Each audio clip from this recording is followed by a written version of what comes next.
Hello, this is the Growth League podcast. My name is Caleb Clark, and my mission for this show is pretty simple. It's to learn from marketers on how they're playing the great game of marketing leadership, their ideas, experiences, perspective, wins and losses, and the playbook that they've established over time. Listen, there's more than one way to lead a marketing team and a marketing function. So if you're a VP, a CMO, director, or someone aspiring to fill one of these marketing leadership roles in the future, tune in to learn from some of the best in the business. What do you rely on? So I actually do this fun thing called marking kudos emails. So, very often people will send you emails, and it's rare, but you do get the occasional, hey, thanks for that, or hey, you did a great job on this, or I really like what you did here. And I have a folder where I actually save my kudos emails. So sometimes if I'm having a bad day, I'll reference those kudos emails and just remember that, hey, okay, I actually have done a lot of great things today, or nice. This month or whatever. But I also look back on conversations I've had that day, because very often there are great insightful conversations that come out, which sometimes over email you don't quite get the feel for it, but there are like actual live conversations that you have with team members or other stakeholders, and you align on priorities for the business. And those conversations can be super insightful and fruitful. So I do like thinking back to my day-to-day conversations on my drive home. I am here with my guest, WesleyAnne Rodrigues. She is the Director of Marketing at Quesada and Copper Branch, both great QSR brands under the Foodtastic banner. WesleyAnne, great to have you here. Thanks so much. Lovely to be here, Caleb. Thanks for having me on the show. Let's start here. I want to give a little bit of context for the audience. What is the kind of Coles Notes view of your journey as a marketing leader from when you first started in the profession to where you are today? For sure. Let's see. I'll take it way back to where it all began. I grew up in a creative household, actually. My mom and dad, they both decided to quit their corporate careers and start their own ad agency out of our house. So wow. I had firsthand seats to, watching creativity unfold and see the wonder of ideas coming to life. So I think that's where it really all began for me. From there on, I went ahead, pursued my degree in advertising, spent some time on the ad agency side before switching to marketing in the food service world, which has been quite a fast-paced ride for sure. Now, is there anything particular about QSR that calls you or compels you? Before here you were with Bento Sushi, and then you were running the marketing program at ft.WesleyAnne. What is it about the industry? There are lots of similarities and differences depending on, of course, which QSR section you're in. But I think what really compels me and, what brings me to work every day is the fact that no 2 days are the same. And there's so much of involvement really in the space. How do you describe your mandate today? What do you get paid to do? Well, I get paid to make people come and eat at Quesada and Copper Branch, yeah. In short. But no, there's a lot that goes on in marketing and QSR, right from figuring out menu boards to figuring out pricing to figuring out, how can we get influencers to come and eat at our brands and speak highly of us. And what is the essence of both of these brands? And like you mentioned before, I run marketing on Quesada and Copper Branch. They're both two very unique brands. One's in the plant-based space and one's in the Mexican-inspired space. So very different audience profile. So it's exciting for sure. And with marketing sort of sitting at the central hub, I like to believe it does. Within the QSR world, who are some of your main stakeholders that you have to engage with regularly, and how do they differ from one another? The franchisee network, the rest of the C-suite, your marketing team, maybe partners or vendors. Explain that part of your world. Yeah, I think you tapped on some of the key shareholders in the space.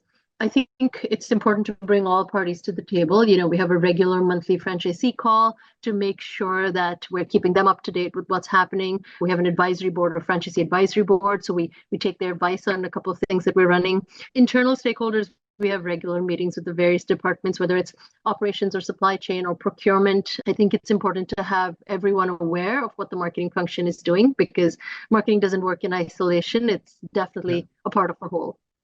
Within that sort of lots of different stakeholders, lots of different communication channels, what have you found over your career to be the most challenging part about that intersection place you find yourself at?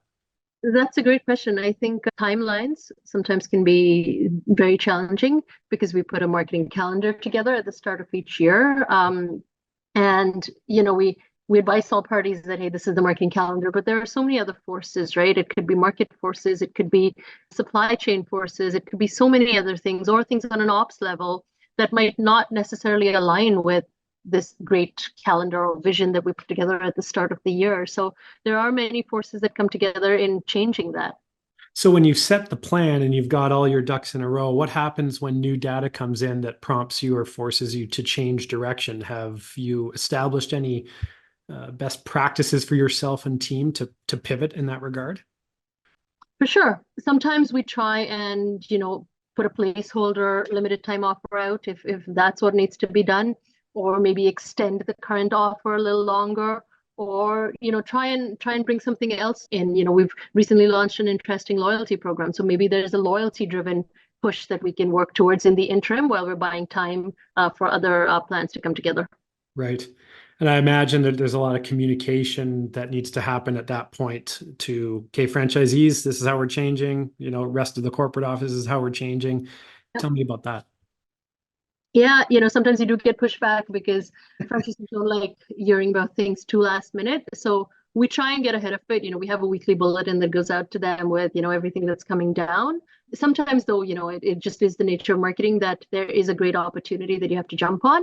But I think, being transparent and letting them know the reasons why we jumped on an opportunity at short notice is the key to the game there.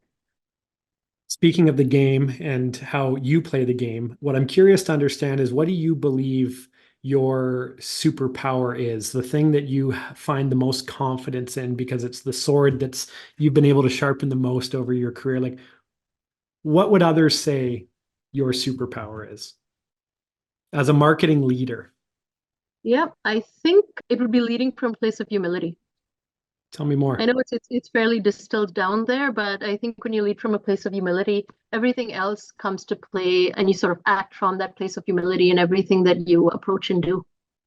Was that a seed planted when you were a young girl, or is this something learned over time? It's something I've learned from mentors over the year. If there's one thing that mentors that I've looked up to over the years have had, it's this place of humility and, being approachable, being super approachable, being transparent, and just having honest conversations. Yeah, I guess they are people on the other end of the conversation, right? As a marketing leader playing this game, what do you find and would be willing to admit is the most difficult part of the craft for you, the biggest challenging area? I would say sometimes it's being firm and holding boundaries, because I like to operate from a place of being kind, clear, fair, and firm. That's just whenever I approach, a difficult situation or a decision that has to be made, I try and think, how can I be kind, clear, fair, and firm on this one? Sometimes being firm is the part that I struggle on, simply because it is hard to hold these boundaries when there are so many other forces in play. But Right. that's sort of the playbook that I operate from. Can you remind me slower? Kind, clear, fair, and Fair firm. and firm. Yeah, in that particular order too. What So you is start what from a is place of kindness, yeah. and then you lead on to, okay, so I'm being kind in whatever I'm trying to tell my team. Am I Mhm. also being clear? Am I also being fair to all team members? And am I being firm in holding those boundaries? And, at the end of the day, there are some non-negotiables. Am I holding those boundaries? What does fair mean when there's so many different perspectives and definitions depending on the angle they're coming from on what fair is defined? That seems like a tricky one to me. How have you It navigated does. what And fair means? I think you have to, and it differs, right, from situation to situation. In some situations, what's fair to one might not necessarily be fair to the other. In situations like that, I think of, okay, what's the best for the business in this situation? Right. Coming back to the business objective and letting that be the bad guy. Yeah, yeah. Firm in the moments where you have successfully been able to complete that four-part sequence, what is something you've either prepared yourself in advance for or practiced intentionally to achieve the firm component when you've been successful in that? I think it goes back to having those honest conversations as to why I'm holding that firm boundary. Because I think you can be firm, but it has to be firmness with a purpose and Right. not just being firm for the heck of it. Like, if you explain the broader purpose of being firm in that situation, I find that it's easier to get buy-in. Right. And this applies to, when we're working with our own team, whether it's our franchisees, whether it's the other departments. Sometimes you have to be firm with multiple stakeholders. Yeah, that's right. Speaking of team, describe your team. What is the makeup? What roles are being filled? Yeah, for sure. So we're definitely a small and nimble team. We have a graphic designer, we have a digital specialist, and we have a marketing manager and myself. So that's our core Kisara and Copper Branch team. What's great about this team makeup is that there are a lot of cross-functional skills. So to give you an example, each member on my team is well versed with design. So for instance, if my graphic designer has to step out for something, someone else can easily, help out in a pinch. And I recognized, I think one of the challenges of being a leader is being able to recognize areas of overlap and areas of skills that are, cross-functional, and the skills that we can learn from one another, so that if someone wins the lottery, hey, we're not gonna be short-staffed there. We can make do. So you're assuming if they win the lottery, they're not going to come to work anymore? I would hope so. That's funny. How do you see and how do you embrace your role as not only the leader of the strategic function and the tactical direction, but leader of people, motivator of people? How do you see your role on the people side of things? I think the people side of things is as important, if not more, to the strategic vision of the business, because at the end of the day, it's the people that make up the business. So, if your people are not happy, your work is gonna take the hit. I have my weekly one-on-ones with each of them, and I think I've kept the lines of communication fairly open. So if there's something that's on their mind that they want to share, it's been a good two-way street there. Do you mind sharing high level some of the structure of your one-on-one meetings? It's a topic that gets brought up a lot, and there's maybe not one right way to do it. I'm curious if you can share what does your structure and cadence look like? Yeah, for sure. So we go through, what's on your plate for the week. And it's specific because I have one-on-ones with each member of my team. So it's specific because some things don't get brought up in group meetings. Right. And so we go through what's on each individual's plate, after which we leave it open for conversation. We talk about, what are areas of growth, what are areas that are bogging you down, how can I help? And this actually brings me to a good point. How can I help is another philosophy that I subscribe to, and it comes from a show I watched, New Amsterdam. The protagonist, and it's always is a doctor who's walking around asking people, how can I help? And I like to think of and take that into my one-on-ones, which is at the end of it, lead with how can I help? There's too much on your plate. How can I help simplify things? How can I help move projects around and help you prioritize what works? Yeah.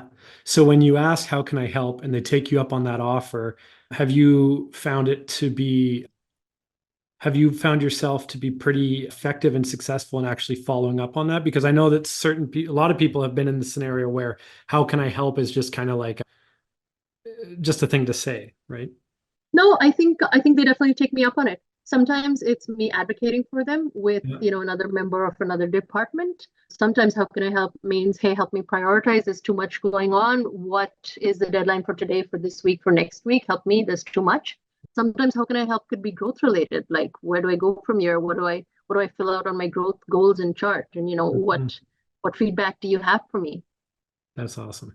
No, that's great. When it comes to team that is not inside your four walls, so if you work with partners, external contractors, vendors, what has been your playbook for, getting to the most effective level with that relationship, or what have you done that's worked well, and what are things that you think that you should be careful of or watching out for? I think involving external vendors in early and giving them as much information about what's going on with the business are two important criteria to work with, especially, for instance, our social media agency. I think because they put out content that is customer facing, it's extremely crucial for them to know what the brand stands for, what the brand's objectives are, what space we play in, and what business goals are relevant to us in each particular quarter. So I think bringing them in, really sharing what the brand and company's vision is, letting them know if there are struggles, like, hey, we're trying to grow sales in this quarter, or